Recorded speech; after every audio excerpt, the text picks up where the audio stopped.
φέρνω στο τώρα και θέλω να σκεφτείς το τότε, Ναι. και να μου πεις τι θα ήταν αυτό που μπορεί να άλλαζε σε όλη αυτή τη διαδρομή τώρα. Γιατί από το 18 έχουμε φτάσει πια στο 2026. Σίγουρα θυμάμαι ότι υπήρχε αρκετά μεγάλη επιμονή από εμάς να διοχετευτεί μεγάλο μέρος των παραγγελιών μέσω του B2B.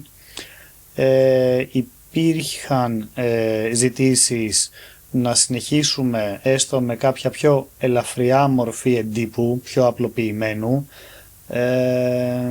Θεωρώ όμως και πάλι, αν πηγαίναμε σε αυτό μετά από 6 μήνες, 1 χρόνο, πάλι θα υπήρχε η διαπέτηση.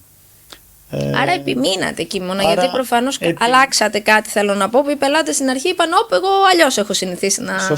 Σωστά. Οπότε δεν θα άλλαζα μάλλον κάτι, να είμαι ειλικρινής, πάνω σε αυτό το κομμάτι. Ίσως αν άλλαζα κάτι επειδή μετέπειτα στη συνεργασία μας ανακαλύψαμε ή μας προτείνατε, δεν θυμάμαι τώρα με ποια σειρά ακριβώς, υπήρχαν και άλλα εργαλεία που μπορούσαμε να αξιοποιήσουμε μέσω της B2B πλατφόρμας, θα θέλαμε αυτά να τα είχαμε υιοθετήσει ακόμα πιο πριν. Νωρίτερα.